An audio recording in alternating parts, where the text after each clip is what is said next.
Hello everyone! We know Black History Month is over, but that's the point of this podcast. We should be thinking about our people and their contributions all year long. That's why Warrior Press is excited to introduce Timeless Truth. Introducing you to Black historical figures and events that you may not find in the spotlight. Let's get into it.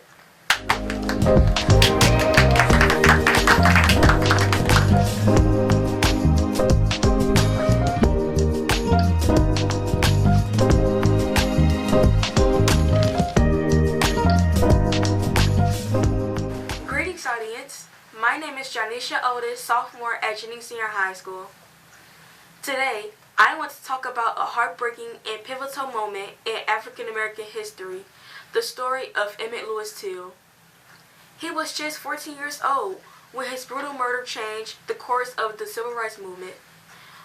Born in 1941 in Chicago, Emmett grew up in the middle-class black neighborhood. He was known for being funny, kind, and just all-around charismatic. His mom, Mammie Till Mobley, was really close to him and even helped him deal with stutter, teaching him how to whistle to manage it. She also warned him about the deep brutal racism he might face when he visited his family in Mississippi, which sadly became a reality. Wow. In August of 1955, Emmett went to Mississippi to spend the summer with his relatives. While there, he was accused of whistling at a white woman named Carolyn Bryant in a store. Now, the details of what happened that day are still debated, but Bryant claimed that Emmett made sexual advances toward her, which set off a chain of tragic events. Her husband, Roy Bryant, and his half-brother, J.W. Millam, kidnapped Emmett, beat him, and murdered him in the most horrific way. Yeah. That's so sad. Emmett's body was discovered 3 days later in the Tallahatchie River, disfigured beyond recognition. His mother, Mamie, made the brave decision to hold an open casket funeral so the world could see the brutality of her son endured. The photos of his butchered body spread across newspaper and magazines, sparking outrage both in black communities and beyond. Even though the two men responsible were tried and acquitted by an all-white jury, Emmett's death became a rallying cry. It inspired many to join the Civil Rights Movement, and his story has remained a stark reminder of the horrific racism and violence black Americans faced in the Jim Crow South. Emmett's story is tragic, but it also sparked change, pushing America toward confronting its racial injustice. It's a powerful reminder that the fight for equality and justice was and still is deeply personal for so many. Yes. Yes. Good job. So I got a question for you guys. What did you think about the story?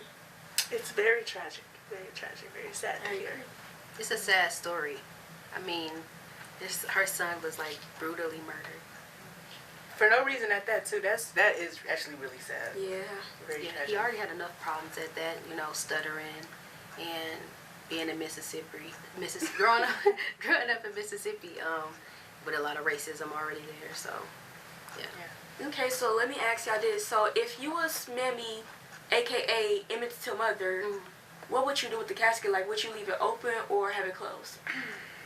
I would close it only for like decency purposes, because like I would put myself also in Emmett Till's shoes, even though he's no longer with us.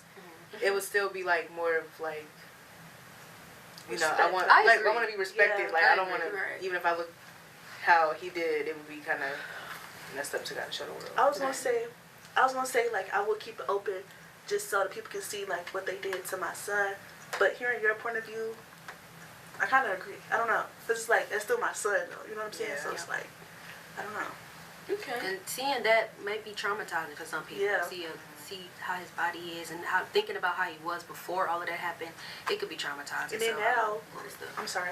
you good. Now people can still see the image like to this day. I don't know how to feel about that.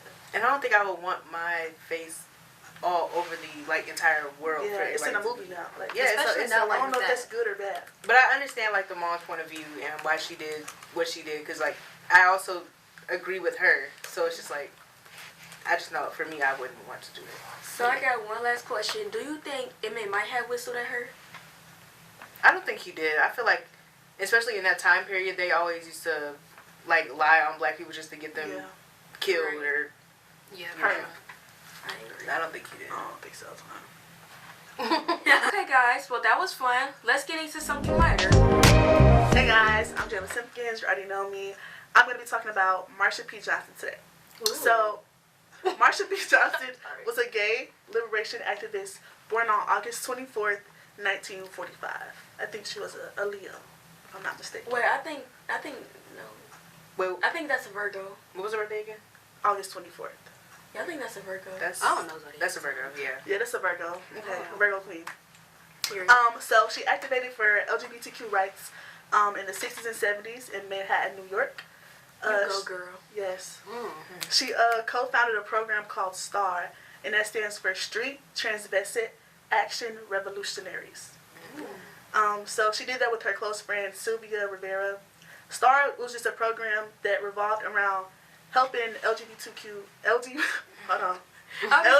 Take it out. Y'all be saying that too. LGBTQ youth and individuals who needed shelter. Okay. So like their parents put them out because they were gay or whatever, they didn't accept them. They could go there. So now let's get into some fun facts and some background information about her. Mm-hmm. So Marsha, as a young child, she would dress up in more feminine clothes, but she stopped because she was sexually abused. So when she graduated high school, she moved to New York and she expressed herself freely. And even though she was like an ally in New York, she still experienced racism. They were having like the New York City Pride March, and she was told to march at the back of the line. Oh, that's tough. What's that about? I don't know. But the P in her name stood for Pay It No Mind. Okay. She went through depression and spent a lot of time in psychiatric facilities because, like, she was putting on for the city, so she had a lot of stress. So that's expected.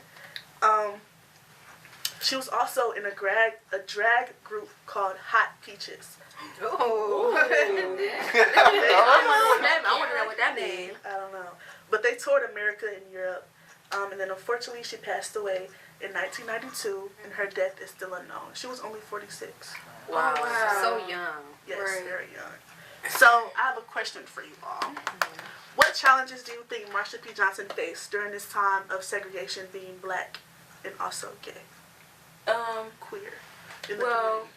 the challenges she had to face was being bullied, and when she is part of the gay community, being black, trans, I think that's just building a whole bunch together. Yeah, And like let's make it to one big thing.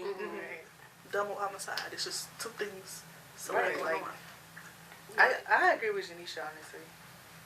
I do too. So her death remained a mystery? the whole time? Yes, they said it. They ruled it as like a suicide, but it's still a mystery. She was in the river. I think it was a suicide.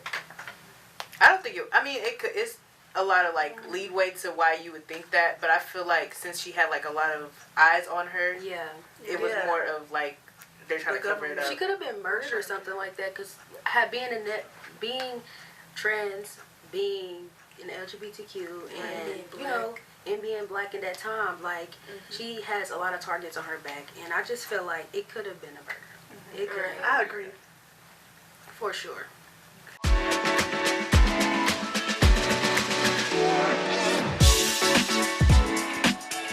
All right, y'all, it is time for historical hot seat, and we have somebody else. We Yes. have Miss Hayes, the AKA sister herself. Yes. Superstar AKA. All right, y'all, so let me explain historical hot seat to you. So, Ms. Hayes will choose a figure, and you all have to guess that figure. Ms. Hayes, there are things that you cannot say, including like phrases, any part of the person's name, or anything that they have produced. Kind of like Taboo, or that, what you know about Sade? All right?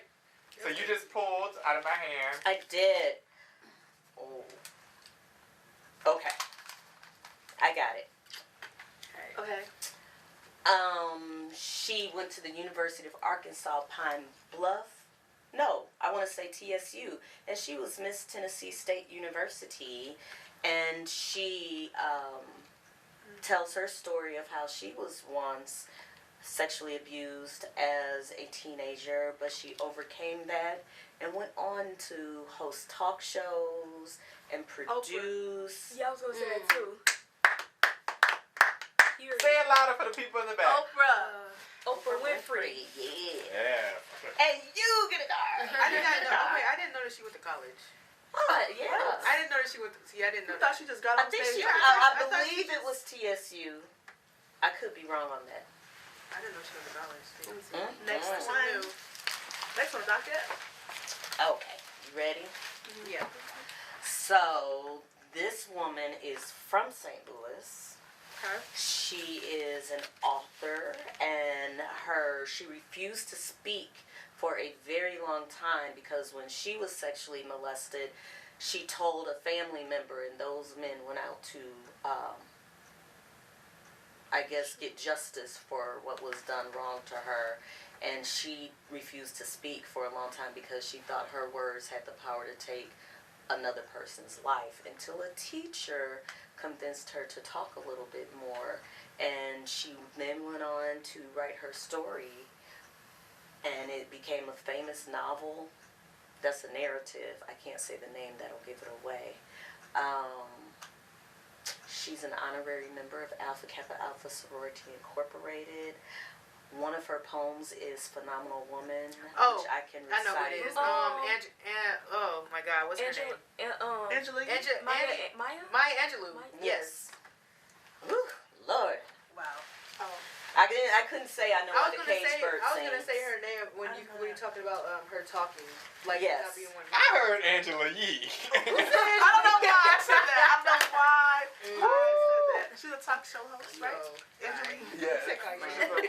Who is that? Radio I'm show. from Oh. The radio show. Yes, she's from St. Louis. Really? So it's I was Tina gonna say Turner. Okay, y'all ready for the next person? Yes. All right. This person, one is a member of. No, he was not. Okay, so he. Wait. Okay. Anyway, he has a number. He was an athlete, and on a certain day, his birthday, all the athletes in this field wear his number. Jackie Robinson. Yep. Like baseball? I didn't want to say baseball. 4 for 4. Let's get it. What was I thinking about a boxer? What's somebody calling? Who is Yo, that? phone me. The Don't worry about it. For a long time, this person was with the like, recorder. Right, we gotta stop. Hold on. Okay, it's still going. It's still Of going. course somebody will be hollering during this time. Of course. Whatever. oh, I thought it was your phone. You said somebody called. You ready? All right, so this person started out as a criminal, and the more he literally read the dictionary, and that's how he educated himself. Come on. Malcolm. No, we learned about that last year. We didn't get that. She would be Yeah, disappointed. Malcolm X. And I wanted ironically, everything he said back then is present today. That was my We first love him. guess too. Get your head up. That's not funny. That's not funny. That's not funny. That's not funny. Well, That's not funny. Ms. Hayes, thank you for playing Thank you Historical for High. having me. Yay. Okay, well that was fun. Now on to someone else who rose up and flew, literally. Hey everyone, my name is Kanaya. Today we'll be learning about Bessie Coleman. She was the first Black African American to get a pilot's license. She was born in Atlanta, Texas, January. She was born in Atlanta, Texas, January 1892. She grew up in a very poor family. She was one out of 9 children that her mother had. Her family lived in fear every day of getting lynched because, you know, that time it was like a lot of slavery and stuff like that. She had to do cotton picking for her family to make money. But she would only make like a little bit of money because the bulk of her savings would go back to her family. But she said she started to save up her money, and most of the money well, the money that she did save up, she used that to go to college. And to get into that, she was a working woman. Yeah, she provided. she She was really the man was. of the house. Period. Yes, I like the way you said that. And also, she went to Langston University, but she ran out of money. She ran out of money. So high school. So then she left Langston University and she went to Chicago to live with her brother for a while. Chirac. Yes, she did. And then after that, she eventually went to France. And after being in the United States and being denied entry to like flying school, because she would go to different flying schools and be like, can I? Because she was black, they didn't really want her to be in flying school. Understandable. So she had went to France, and after getting denied entry to a flying school for African Americans, hold on. What did she do?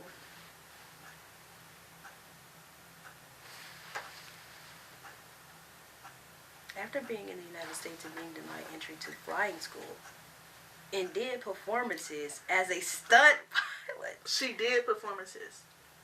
Okay, there you go. So she was denied entry. And then She was denied entry to the flying school, but she also did performances, stunt performances to make money. Okay, on the side hustle. And she dreamed of creating a flight school for African Americans. She died in a plane crash during a rehearsal for an aerial show in Jacksonville, Florida. She was only 34, y'all. Oh, That's so sad. it's another one, young one. Another young person. Coleman's nickname was Brave Betsy, and another one was Queen Bess. I like. I know that. that's right, Queen. I love that one. Rock it. So from all of that, like, from everything y'all heard about Betsy, can y'all relate to her in any way? Like, is there anything she said or she done, or is there anything that encouraged you? Like, did she encourage you in any way? She really encouraged me to like be hardworking, because like how she's like hustling to like go to school, and she's hustling to go to like provide for her family and stuff like that. You know, it's like kind of, you know, it's like it give you a little bit of strength. Yeah. I relate to her also in like the hustling mindset, because you know I work at Chipotle. I'm there almost every day except today. I'm gonna have to come But see you. no, for real though. I respect that she was really grinding for her family. She had to come back. She had to pick kind, come back, bring the money back Right. to her family. And she's a queen, just like me. So Period. we the same. What you think, Janelle? Oh, yeah. Bow. Honestly, I mean, I do relate to her. Well, I don't say I really relate to her in general because I don't fly planes. But, I'm sorry. I don't relate to her. Well, I don't Is she necessarily. black? Yeah, I'm not. I don't know. Wait. You're black and you're woman. I don't know how much. But I don't fly planes. What I was going to say, I do kind of acknowledge her and appreciate her for not really giving up on her dream and continuing to still become the pilot that she wanted to be and do what she wanted to do. Right, she's even though it still was in cut short. business. Right.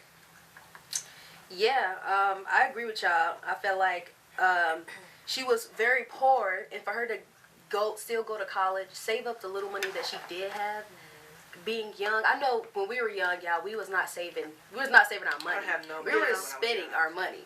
But she took the time to save her money because she was like, she wanted to be an educated black woman, and I love that about her.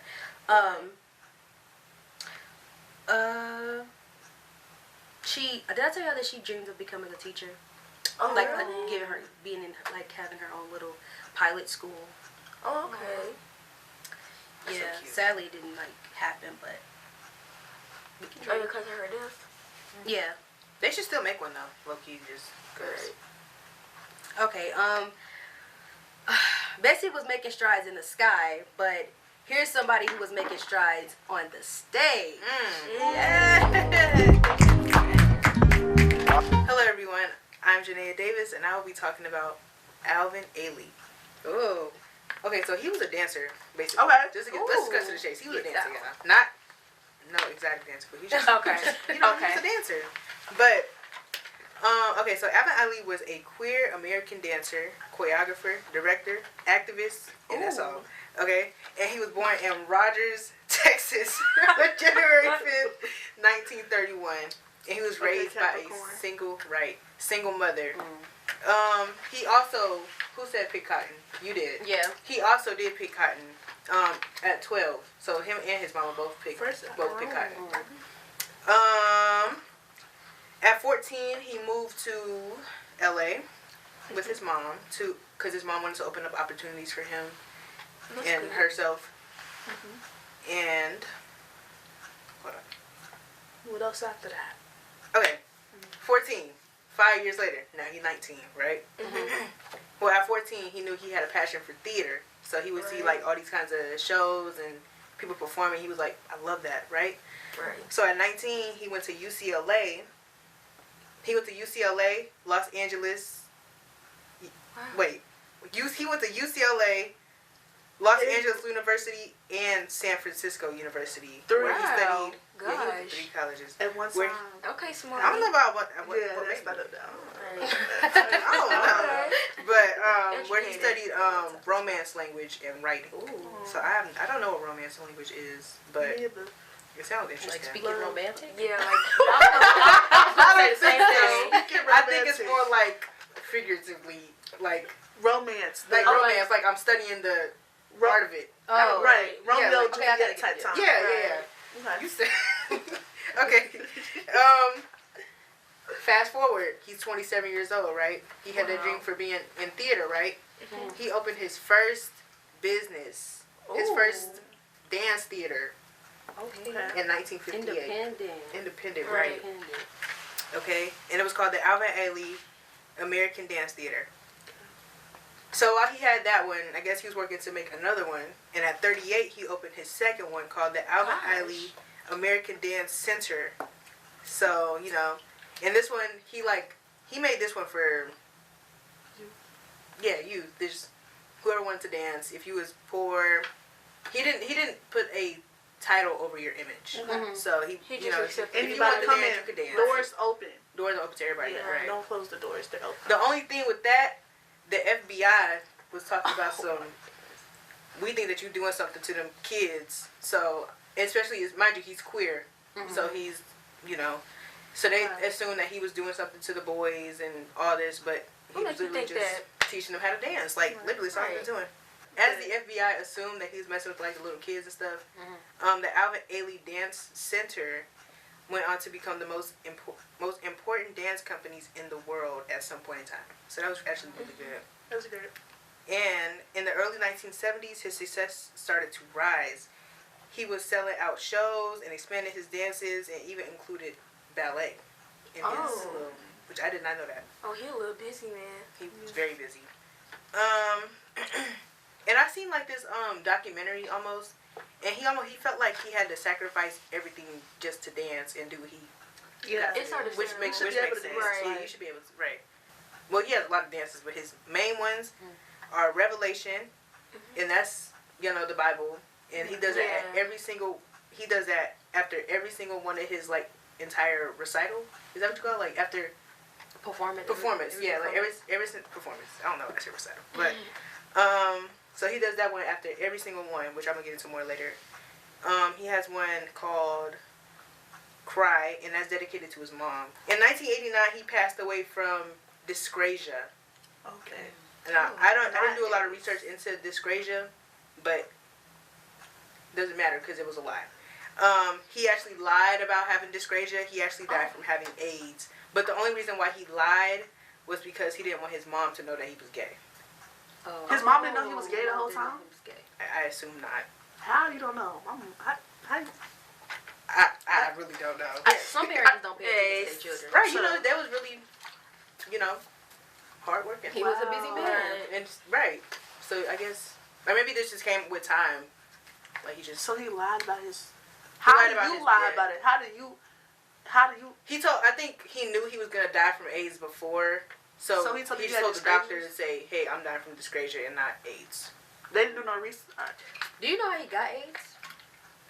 I do not. Because you know, how he got now that I AIDS. just learned that Miss Hayes said that Like it was how like, it could spread. how people thought it was just because you're gay you got AIDS, but that's not the case. I didn't at know that. Could have had a blood He test. did like needle. Yeah, I don't think he did drugs or anything. He was depressed. He did have like some psychological issues, but I don't think he was like a drug addict. That's interesting. But yeah, but to kind of go back to the Revelations dance, you know, that's the dance. It's literally the end of the Bible, and then it's also the end of his dances. So it's just like my question to y'all though. My question to kind of backtrack from that. My question to y'all is, do y'all think using faith is like a good thing during hardship? For sure. Walk with God. Yeah. Use God in everything, actually. I do Right. think so. Pray. Fast. Do I'm it. for real. I'm speaking. I'm speaking. No, you are though. You are. With Like, God, you know- all things are possible. Hello. Yeah, Yep. I agree. Like, have something to fall back on. What's that one verse? God is within her. She will not fail. Oh, I know I that's love that right. verse. Hold on. I know that's right. Yeah. Okay, guys. So that was fun. That was the end of our little podcast, Timeless Truths. I think it went great. I think Yeah. you're really good too. Yeah, I'm glad we got to just expound and talk about different Black historical figures that aren't normally seen out in the open. Alvin Ailey, you can go watch his revolutionary dance on YouTube. Marsha P Johnson also has a documentary on Netflix to educate yourself.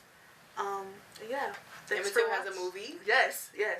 What about Betsy Betsy? Cole, but she has a few YouTube videos. So, YouTube. go do some research, please. Thank you. Thank you. And we hope y'all got to learn more. Yes, that you knew before that you didn't know, Right. but now you know because you watched this video. I know that's right. Hope you learned something.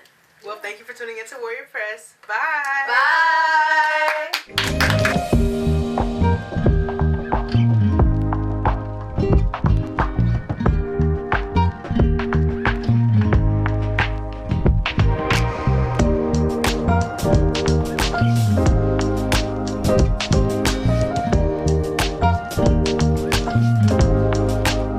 Bye.